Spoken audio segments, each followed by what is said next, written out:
Bueno, han sucedido muchas cosas en realidad en estos últimos días y eso ha generado una gran expectativa. Primero incertidumbre, luego preocupación, ahora que ya se definieron las cosas con la designación del nuevo presidente de la República, Martín Vizcarra, hay mucha expectativa y eso es parte de las preguntas que le vamos a hacer a nuestro invitado, José Alejandro Godoy, docente de la Escuela de Gobierno y Políticas Públicas de la Pontificia Universidad Católica del Perú y además analista político, está esta mañana con nosotros. Gracias por venir, gracias por estar aquí. Gracias a ustedes por la invitación. Bueno, José, y ahora que vemos que tenemos a un presidente con un mensaje claro, con 4 puntos bastante determinados, al menos en su discurso, ¿qué es lo que nos espera en estos días?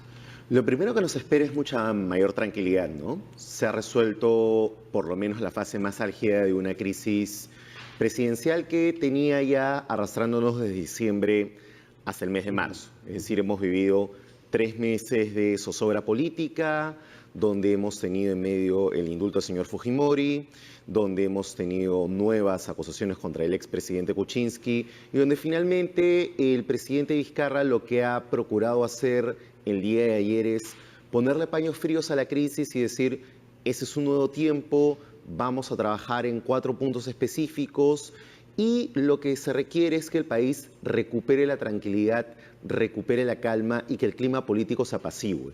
Creo que ese ha sido lo más importante del mensaje de ayer. Evidentemente el presidente Vizcarra recién se va a hacer cargo del gobierno y él va a tener que ver cuáles van a ser las prioridades en materia económica, las prioridades en materia de corrupción, las prioridades en otros puntos. Pero sin duda el primer mensaje creo que despierta, por lo menos en una ciudadanía que se ha mostrado muy escéptica y muy alejada en realidad de esta discusión, una situación en la cual le permite tener algo de esperanza. La ciudadanía ha expresado claramente su hartazgo respecto de la situación política y de los políticos en particular en nuestro país. Este escenario, esta elección o esta designación o asunción en realidad del mando de Martín Vizcarra, calma digamos, ese encono que existe por parte de la ciudadanía. Por lo menos en algo, ¿no? O sea, yo creo que todavía subsiste cierto encono respecto de la actuación del Congreso de la República, todavía hay un importante sector de personas que piensan que deberían irse todos los políticos y deberíamos ir a elecciones adelantadas, eso no es posible de acuerdo a la Constitución, pero creo que el hecho que venga un presidente de Moquegua con credenciales políticas, con credenciales personales bastante importantes, que además muestra un mensaje bastante tranquilo, bastante pausado, creo que lo que le devuelve es serenidad a una situación que se había calentado demasiado y que de otro lado, cuando tú salías a la calle y hacías algunas preguntas, a mucha gente ni siquiera le interesaba que el presidente Kuczynski estuviera siendo destituido. La atención estaba más bien en el partido de anoche, más bien la atención está en el día a día, en cómo continuar con la vida cotidiana. No existía una situación en la cual hubiera una gran zozobra, pero sí había un gran malestar. Ahora, uno de los principales puntos que ha tocado es la lucha contra la corrupción. ¿Qué necesitaría para poder disminuir esta sombra de la corrupción que lamentablemente envuelve no solamente a varios expresidentes ahora, sino a todo el escenario político? Yo creo que lo primero que tendría que hacer el presidente Vizcarra es hacer primero algunas modificaciones al paquete que tuvo el presidente Kuczynski durante su periodo, ¿no? Por ejemplo, darle autonomía real a la autoridad de transparencia, para comenzar. Terminar de implementar varias de las recomendaciones de la Comisión Presidencial de Integridad, que es una de las que hizo unos 100 aportes y que de los cuales solamente unos pocos pudieron implementarse. Y además yo me animaría a que el presidente Vizcarra presente finalmente un proyecto de ley que diga que los aportes irregulares de campaña son delito, que es quizás la madre de alguna manera de toda la situación política en donde tenemos a toda la clase política cuestionada por la recepción de aportes irregulares de campaña, no solo de Odebrecht, sino también de otros cualquier posibles, situación, claro, de aportes de otros posibles que no se hagan con la transparencia ilegales del caso, ¿no? Exacto. Claro. Ahora, tú mencionas un tema bastante importante porque mencionas a varias instituciones que forman parte de la gobernabilidad de un país. Y, por ejemplo, una propuesta de una disposición legal que permita transparentar o cambiar las reglas de juego para los partidos políticos, por ejemplo, tiene que pasar necesariamente por el Congreso de la República. Y el segundo punto que Martín Vizcarra ha anunciado es buscar la estabilidad política, la estabilidad institucional. ¿Esto se va a lograr? ¿Consideras que hay las condiciones para alcanzar esta estabilidad institucional? Resulta un poco difícil considerando cómo hasta el final se dio la situación de vacancia del presidente Kuczynski, ¿no? Teníamos incluso un borrador de texto en el cual se le quería declarar como traidor a la patria, ¿no? Lo cual era sin duda excesivo. Pero creo yo que si la oposición llega a ser racional, si la oposición llegara a ser racional, me refiero sobre todo a la bancada aún mayoritaria, ellos deberían entender que lo que están haciendo no solamente le tiene un costo al país, sino que tiene un costo muy serio para ellos y sus posibilidades hacia el 2021. El problema es que sabemos que los comportamientos de nuestros políticos no son necesariamente racionales. Y ahí la pregunta será, ¿qué es lo que hará Fuerza Popular respecto al nuevo presidente Vizcarra? Hasta ayer la situación era muy tranquila, pero vamos a ver qué ocurre cuando el presidente Vizcarra nombre un nuevo gabinete, cuando en ese nuevo gabinete acuda al Congreso de la República, cuando se den otros nombramientos fuera del gabinete. Cuando posiblemente se observe el reglamento de la ley de la alimentación saludable con el cambio de los octágonos por el semáforo y ese tipo de cosas, por ejemplo. Y cuando el presidente Vizcarra también y al nuevo gabinete también le corresponda fundamentar observaciones de fondo en algunos temas, ¿no? La ley de publicidad sobre medios privados que observó el gobierno pasado, le tocará sustentar esa observación al nuevo gobierno. Entonces, ¿hay condiciones para una estabilidad o todavía? Yo creo que todavía hay condiciones para continuar con una situación complicada, pero al mismo tiempo, de alguna u otra manera, la calle también le está diciendo al Congreso de la República su desaprobación. La desaprobación no solamente es del Congreso de la República, la desaprobación es de los dos líderes de Fuerza Popular, ¿no? O sea, tanto la señora Fujimori como su hermano. Entonces, digamos que la situación es bastante complicada aún, pero de alguna u otra manera el haberse producido un relevo presidencial en forma tan tranquila, tan calmada, casi sin ninguna manifestación en la calle, lo que ayuda a generar es un mejor clima y un mejor pie para no necesariamente un entendimiento en todo, pero sí por lo menos una relación algo más constructiva de la que hemos tenido. Ahora, lo que ha anunciado también el presidente Vizcarra es que va a renovar completamente su gabinete. Y claro, en el Ejecutivo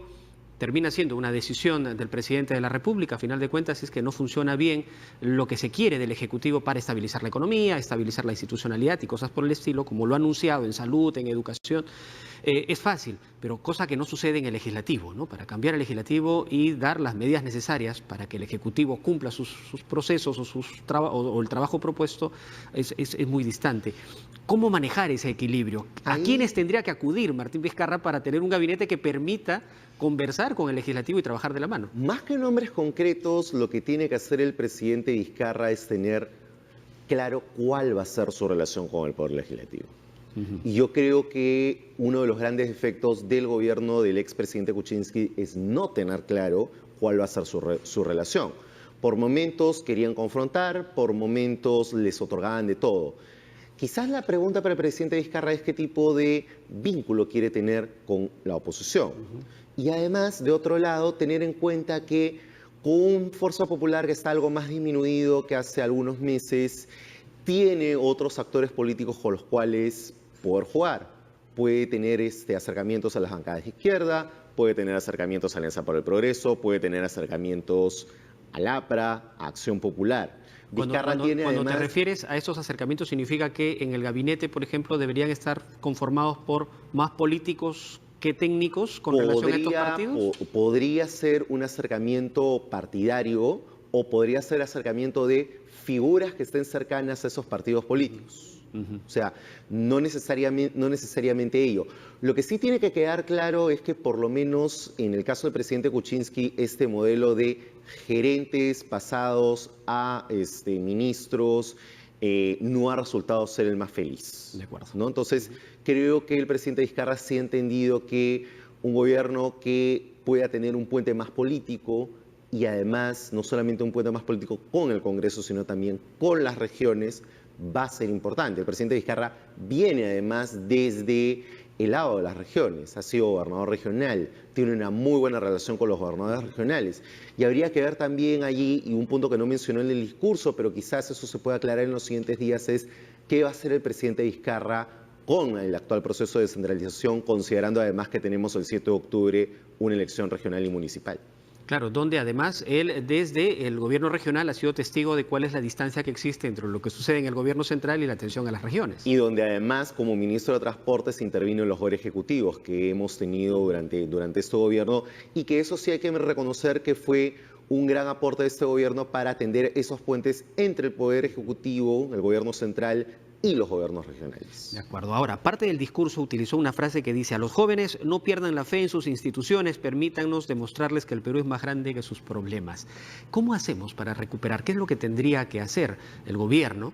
Porque no solamente el presidente, sino el ejecutivo, el legislativo, para recuperar esa confianza que está tan debilitada en nuestras instituciones. Yo creo que lo que se requiere es austeridad y honestidad en el gobierno. Es decir, que el presidente Vizcarra no solamente tenga un buen discurso como el que tuvo ayer, sino que además ejerza la presidencia en tono bastante prudente, que no demuestre muchos signos de frivolidad, que es algo que también se le achacó a la administración anterior. Correcto. Que guarde un determinado equilibrio dentro de las fuerzas que conforman su gabinete y sobre todo acción concreta y conexión directa con los problemas del ciudadano, ¿no?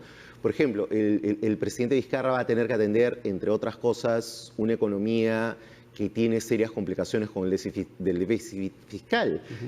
Va a tener que atender la reconstrucción en el norte del país. Que es un tema álgido, ¿no? Es un tema álgido y que los ciudadanos en el norte reclaman constantemente que el gobierno central y los gobiernos regionales no los están atendiendo con la prontitud debida. Entonces, tener a una persona que esté más en terreno puede ayudar a que el presidente Vizcarra recupere esa conexión que la política ha perdido con la ciudadanía. En algún momento cuando Pedro Pablo Kuczynski estaba en una situación bastante complicada, sucedió estos embates del fenómeno del Niño Costero, y el hecho de hacer trabajar a todo el gabinete en diferentes regiones para resolver la situación de emergencia, de alguna manera contribuyó a mejorar la imagen del gobierno. Porque lo que se percibió sin duda es que los ministros estaban mimetizándose con los problemas de la gente. Y haciendo y resolviendo problemas en el día a día, ¿no? Claro. Y yo creo que justamente parte de la desconexión de la política o de la gente con la política tiene que ver con ello, ¿no? O sea, por ello es que también hemos tenido esta situación de relativa indiferencia respecto de esta sucesión presidencial, que es algo que conversando con personas que vienen del extranjero les ha sorprendido. De acuerdo, sin embargo, para la reconstrucción las cosas fueron totalmente distintas. No, la reconstrucción tuvo serios problemas desde el inicio, hubo obstáculos de los propios gobiernos regionales a la acción del gobierno central, el gobierno central no se pudo ordenar de la manera más adecuada, y aquí lo que se requiere es más que un relanzamiento de personas, se requiere ajustes a la autoridad de reconstrucción con cambios para que pueda ejercer su labor de la mano con los gobiernos regionales, pero en donde los gobiernos regionales no puedan operar, sea el gobierno central que opere. De acuerdo.